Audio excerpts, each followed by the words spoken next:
Bom dia, boa tarde e boa noite.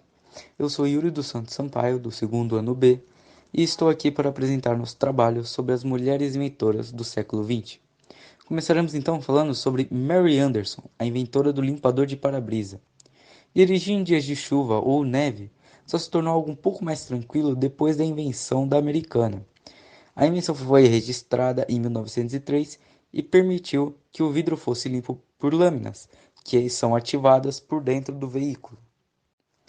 Catherine Blodgett, no ano de 1939 mais ou menos, inventou um vidro extremamente fino e com baixíssimos níveis de reflexão e distorção, ou seja, o famoso vidro invisível, que acabou revolucionando as tecnologias de câmera e melhorando significavelmente aparelhos como projetores, periscópios, submarinos, microscópios, telescópios, entre outros inúmeros aparelhos.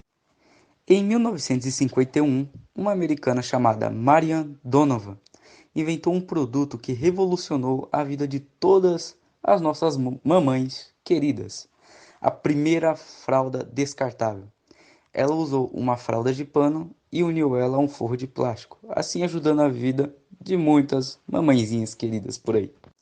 Para encerrar a nossa lista, em 1969, Mary Van Braun, natural do bairro do Queens, em Nova York, inventou o primeiro sistema de monitoramento doméstico. O sistema funcionava com uma câmera que podia ser remotamente controlada e movida por 4 buracos diferentes, transmitindo as imagens para um monitor dentro de casa. A invenção foi uma mãe dos sistemas modernos de vigilância doméstica, e a patente também está disponível para consulta. Dessa maneira, encerramos aqui a lista de grandes inventoras do século XX.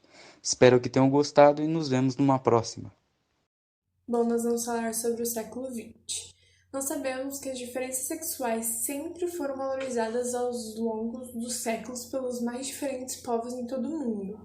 Algumas culturas, como a ocidental, associaram a figura feminina ao pecado e à corrupção do homem, como pode ser visto na tradição judaico-cristã.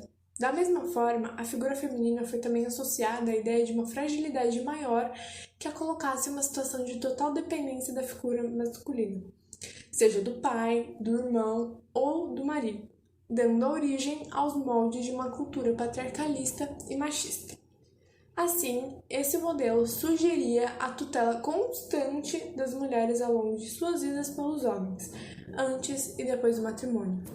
Aliás, o casamento enquanto ritual marcaria a origem de uma nova família na qual a mulher assumiria o papel de mãe, passando das mãos de seu pai para as de seu noivo, como se vê no ato da cerimônia. Mas se as noções de feminilidade e masculinidade podem mudar ao longo da história conforme as transformações sociais ocorridas, isso foi o que aconteceu na cultura ocidental, berço do modo capitalista de produção.